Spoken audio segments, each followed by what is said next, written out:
Hi అండి, welcome back to my channel. నేను మీ శైలజ. ఈరోజు నేను ఫ్రూట్ కస్టర్డ్ని చేసి చూపించబోతున్నానండి. ఇది చాలా ఈజీగా అలాగే టేస్టీగా చాలా తొందరగా రెడీ అయిపోతుందండి. చాలా బాగుంటుంది. ఫ్రూట్స్ పిల్లలు తినమని మారం చేస్తే కనుక ఈ విధంగా చేసి ఇవ్వండి. చాలా ఇష్టంగా కూడా తింటారనమాట. చాలా టేస్టీగా. ఒకసారి వీడియో మొత్తం చూసి తప్పకుండా ట్రై చేయండి. అలాగే ఫస్ట్ టైం కనుక మీరు నా ఛానల్ చూస్తున్నట్టయితే ప్లీజ్ సబ్స్క్రైబ్ మై ఛానల్. అలాగే లైక్ చేయండి, కామెంట్ చేయండి, షేర్ చేయండి. ఈ ఫ్రూట్ కస్టర్డ్ని ఒకసారి అయితే మీరు కూడా ట్రై చేయండి. అలాగే మన ఛానల్లో చాలా మంచి మంచి రెసిపీస్ అయితే ఉన్నాయండి. వాటిని కూడా ఒకసారి అయితే చూడండి. నచ్చితే ఒక లైక్ ఇవ్వండి. హాయ్ అండి, welcome to my channel. It's my word Telugu. ముందుగా ఈ ఫ్రూట్ కస్టర్డ్ కోసం ఒక హాఫ్ లీటర్ పాలను తీసుకున్నానండి. అలాగే నేను వెన్నెలా ఫ్లేవర్ తీసుకున్నాను. కస్టర్డ్ పౌడర్ని ఒక 2 స్పూన్ల కస్టర్డ్ పౌడర్ని తీసుకుని ప్యాకెట్ కట్ చేసుకుని ఒక గిన్నెలో పోసుకోవాలి. అందులోంచి కొన్ని పాలని ఈ కస్టర్డ్ పౌడర్లో వేసుకుని ఉండలు లేకుండా కలుపుకోవాలండి. కొద్దిగా వేసుకుని ఇలా బాగా కలిపేసుకుని పక్కన పెట్టుకోవాలి.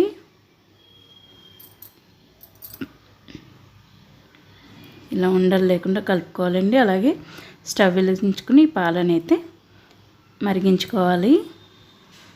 ఇలాగా ఒక పొంగు వస్తున్నప్పుడు నేను ఒక హాఫ్ కప్ పంచదారని వేసుకున్నానండి. మీరు తినే తీపిని బట్టి ఈ పంచదారని మీరు వేసుకోండి. ఇలా ఒక పొంగు వచ్చే వరకు అయితే మరిగించాలి బాగా. పంచదార కూడా కరిగిపోయాక మనం ముందే కలిపి పెట్టుకున్నాం కదా కస్టర్డ్ పౌడర్లో పాలు వేసుకుని దాన్ని ఒకసారి మళ్ళీ కలుపుకుని ఇందులో వేసేసుకోవాలండి. స్టవ్ని సిమ్లో పెట్టుకోవాలి. ఇది మనకి ఒక 5 మినిట్స్లోనే చిక్కబడిపోతుంది అనమాట. బాగా ఎక్కువ చిక్కగా అవ్వనివ్వకండి. ఈ కన్సిస్టెన్సీ చూసుకోండి. ఒక 5 మినిట్స్లో మనకి మంచిగా ఇలాగా అవుతుందన్నమాట. ఇందులోకి మీకు ఇష్టం ఉంటే వెనిలా ఎసెన్స్ని యాడ్ చేసుకోండి, ఒక హాఫ్ స్పూను. లేదు వెనిలా ఎసెన్స్ అనుకుంటే కనుక ఇలాచీ పౌడర్నైనా యాడ్ చేసుకోవచ్చు, మీ ఇష్టం. ఇలాగా ఈ కన్సిస్టెన్సీలో మనం దించేసుకోవాలన్నమాట. స్టవ్ ఆఫ్ చేసేసుకోవాలి. దీన్ని కొంచెం చల్లారనిద్దాం. ఇప్పుడు నేను ఒక గిన్నె తీసుకుని అందులోకి కొన్ని జీడిపప్పు పలుకులు అలాగే ఒక 5-6 బాదాములను తీసుకుని సన్నగా కట్ చేసుకుని వేసుకుంటాను. ఇలా సన్నగా కట్ చేసుకుని వేసేసుకుంటే నీళ్ళల్లో ఒకసారి కడుక్కుని నీళ్ళు పోసి నానబెట్టుకుంటే కొంచెం సేపు బాగుంటుందండి. అలాగే నేను ఒక యాపిల్, దానిమ్మ, 2 అరటిపళ్ళని తీసుకున్నాను. నేను అరటిపళ్ళు కొంచెం పండుగ అయినాయండి. మీరు మరి పచ్చివి వేస్తే బాగోవు, ఇందులోకి పండుగ ఉంటేనే బాగుంటాయి. అలాగే గ్రేప్స్, ఇలాగ ఇంకా ఏమైనా డ్రై ఫ్రూట్స్ కూడా మీ ఇష్టమైనవి ఏవైనా వేసుకోవచ్చండి. యాపిల్ని ఎప్పుడైనా సరే మనం వేసేసుకుంటాం అన్నప్పుడు మాత్రమే కట్ చేసుకోవాలి, లేకపోతే కలర్ మారిపోతుంది. ఇలాగ దానిమ్మ గింజల్ని చేసుకుని బనానాని కూడా పీల్ తీసుకుని చక్కగా కట్ చేసి పెట్టుకోవాలి. ఈ కస్టర్డ్ చల్లారిపోయినాక ఒక బౌల్ తీసుకుని అందులోకి కస్టర్డ్ని వేసేసుకోవాలండి ముందు. ఆ తర్వాత యాపిల్ ముక్కల్ని, బనానా ముక్కల్ని, అలాగే పోమోగ్రానేట్ దానిమ్మ గింజల్ని కూడా వేసేసుకుని ఇలాగా కలిపేసుకుని ఇంకా మీరు గ్రేప్స్, ఖర్జూరం అలా ఇంకేమైనా కూడా యాడ్ చేసుకోవచ్చండి. మీకు నచ్చిన ఫ్రూట్స్ అన్నిటినీ కూడా యాడ్ చేసుకోవచ్చు. ఇలా డ్రై ఫ్రూట్స్ని కూడా యాడ్ చేసి దీన్ని ఇప్పుడు మనం కనీసం ఒక 2 గంటల పాటు ఫ్రిడ్జ్లో పెట్టుకోవాలండి.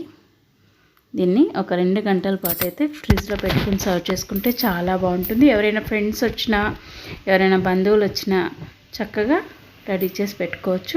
2 అవర్స్ తర్వాత మంచిగా ఫ్రూట్స్ అన్నీ కూడా కస్టర్డ్లో మంచిగా నానిపోయి చాలా టేస్టీగా తయారవుతాయండి. మీరు కూడా ఒకసారి ఈ విధంగా ట్రై చేయండి. అలాగే మీరే విధంగా చేస్తారో కూడా నాకు కామెంట్ సెక్షన్లో తెలియజేయండి. దీన్ని ఇంకా ఒకసారి కలిపేసుకుని పైనుంచి కింద వరకు గిన్నెలోకి సర్వ్ చేసుకోవడమేనండి. చాలా టేస్టీ అయిన ఫ్రూట్ కస్టర్డ్ రెడీ అయిపోయింది. ఒకసారి మీరు కూడా తప్పకుండా ట్రై చేయండి. చాలా టేస్టీగా ఉంటుందండి. For more recipes please subscribe my channel. నా వీడియోస్ కనుక మీకు నచ్చినట్టయితే లైక్, షేర్ అండ్ కామెంట్. నేను మీ శైలజ. Thanks for watching.